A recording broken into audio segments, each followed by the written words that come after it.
이준석 국민의힘 신임 대표와 안철수 국민의당 대표가 첫 공식 회동을 가졌습니다. 이 대표와 안 대표는 당명 개정 등 합당 방식을 두고 이견을 보였는데요. 이준석 대표가 당명 변경 요구에 선을 그은 건 국민의힘 지지율이 40%에 육박하는 상황에서 3석의 국민의당에 휘둘릴 수 없다는 판단 때문입니다. 당의 이미지가 전반적으로 굉장히 좋은 상태에서 당명 변경을 할 필요가 없다고 생각합니다. 당에선 안 대표가 몸값을 키우기 위해 합당 지연 전략을 쓴다는 분석도 나왔습니다.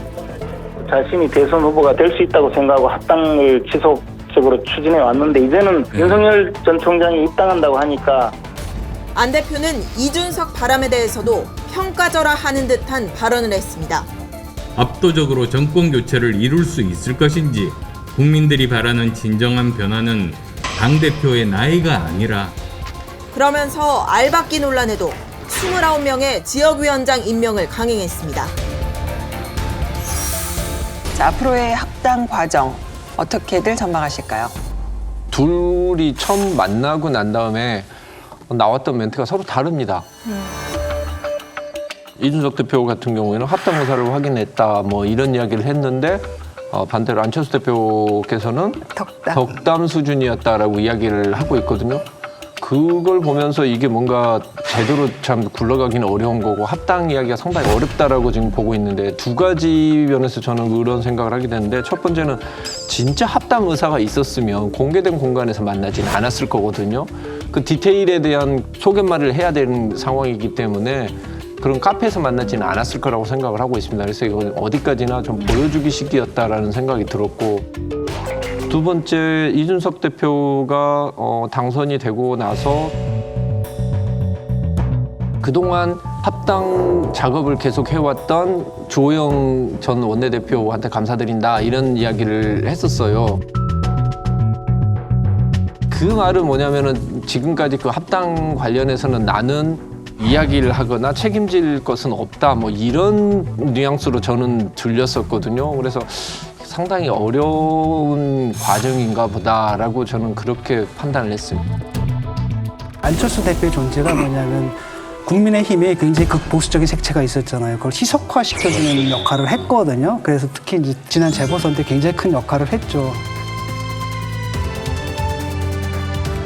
활약을 했는데 그 덕분에 이제 재보선에서 국민의힘이 압승을 거뒀고 그 힘으로 여파를 몰아가지고 여기까지 왔는데 그러다 보니까 역설적으로 안철수 대표의 그 역할이라는 게 이제 사라져버린 거예요. 그전에는 국민당이 그쪽으로 들어가게 되면 뭔가 희석이 된다는 느낌이 있었는데 이미 여기서 혁신의 물을 탔기 때문에 굳이 들어온다 그래서 오히려 지금 이미지는 뭐 안철수도 586 아니야?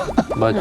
뭐 이런 식이다 보니까 오히려 또 물 더 흐리는 게 아닌가 이런 게 있는 거고 그래서 그 이준석 씨의 표현을 따르면 이제 속값이 떨어진 거지.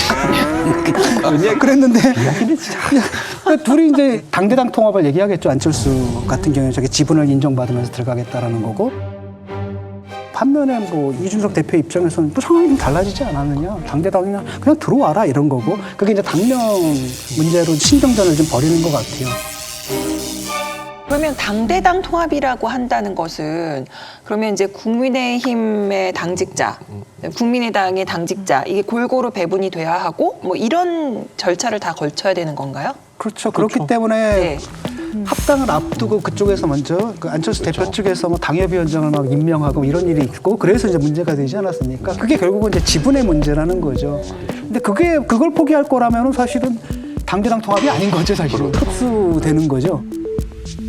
만나서 어떻게 보면 오만해 보일 수 있는 이런 모습들은 하시면 안 돼요. 그리고 특히 속값을 쳐주겠다라는 이런 표현들 같은 경우에는 세력에 있었을 때 우열관계가 명확하면 그걸 듣는 사람 입장에서 상당히 모욕적으로 들릴 수밖에 없는 겁니다. 그래서 그런 부분들에 대해서는 그 앞으로 좀 대표께서 좀 상대방의 입장을 좀 생각해서 이야기해 주시는 게 맞는 것 같고 근데 국민의당 자체도 지금 사실 그렇게 지지율이 그렇게 형편없는 건 아닙니다. 그리고 그 가치라는 건 제가 봤을 때 분명히 존재하고 있거든요. 그래서 대선 과정에서 오히려 안 대표께서 자신의 그런 어떤 정치적인 그 입지나 이런 부분들을 좀 더 확실하게 좀 챙겨가시는 게 저는 더 낫지 않을까. 근데 저희 이제 안철수 대표하고 합당은 저희 민주당이 경험이 있습니다. 손경험이 있는데 모셨지 않습니까? 예. 예, 그래서 그때 상당히 민주당이 어려운 상황을 통합하면서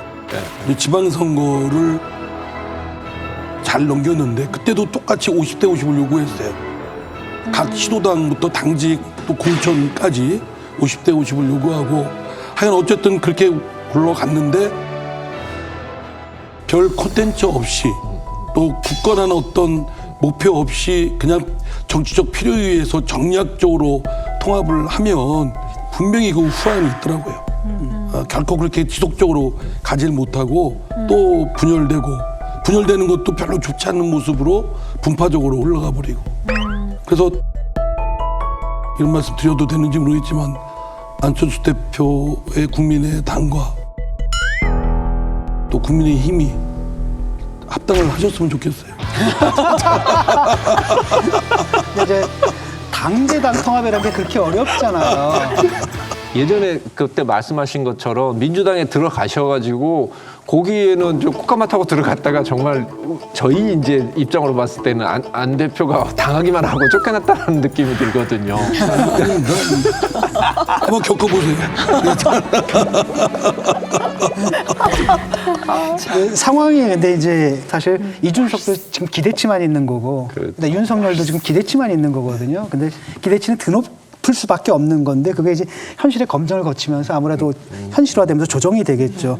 다른 한편으로는 이제 컨벤션 효과를 오래 못 가는 거고, 두 번째로는 또 코로나 방역이라는 게 이제 끝나가거든요. 이 정부가 진짜 이거 하나로 지금 버티고 있는데. 뭐 지금 접종이라는 게 비교적 성공적으로 좀 진행이 되고 있고, 그 다음에 또 하나가 세 번째 변수가 이제 민주당이 이 충격을 받아가지고 이준석 충격을 받아서 또 나름대로 쇄신을 또 하는 모습들을 좀 보여주거나라고 한다면 아마 하반기에는 또 다른 상황이 펼쳐질 수도 있는 거죠. 그렇기 때문에 긴장을 놓쳐서는 안 된다. 자만해서는 안 된다.